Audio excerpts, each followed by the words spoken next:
you'll notice that there is an audio track. I can pull down this little arrow and add audio. So let me select Bubblegum Ball Game. This is a free download from YouTube. If you have an account, it's free. So now that we have added the video track, we can press the space bar or the play button. You should hear the soundtrack and see the clips change.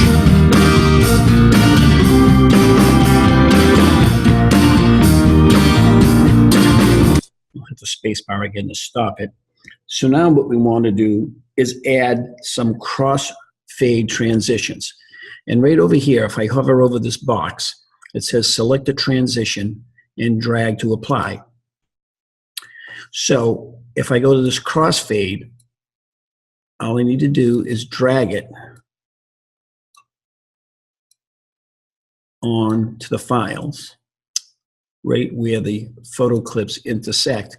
And you'll notice if I slide this, or let me hit the space bar, bring it in front of that.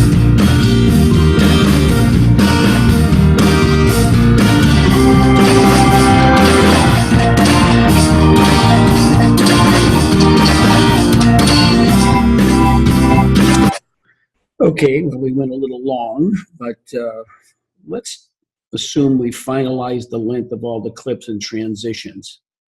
And now we want to prepare this file for rendering to video. So let's take a look at the beginning of this, and we'll notice that we may want to fade in. And if we fade in here, we could use a fade. You see, it's coming in with a little, it shows the transparent background. What we want to choose is the fade with black. Now you'll notice that when we hit the space bar or the play button, it fades up.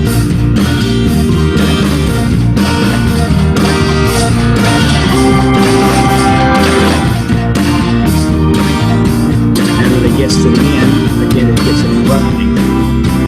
So let's put a fade out. So fade with black, and it's smart enough to know that it'll fade out.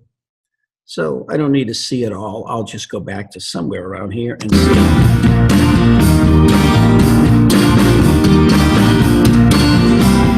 Okay.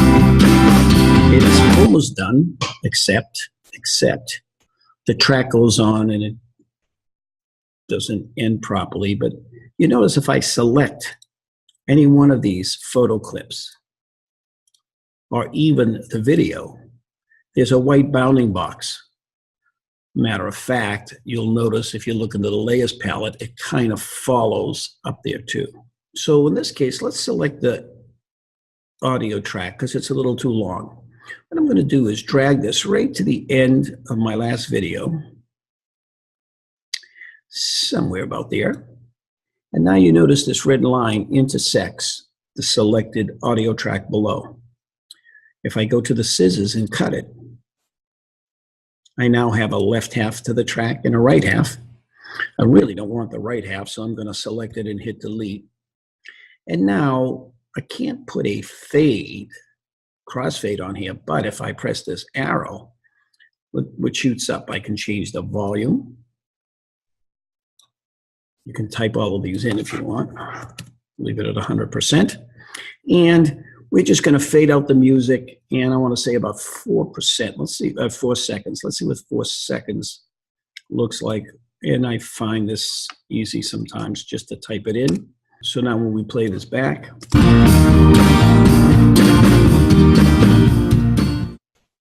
and that's it. Now again, we'll save this and we'll hit File, Save, and this is ready to render.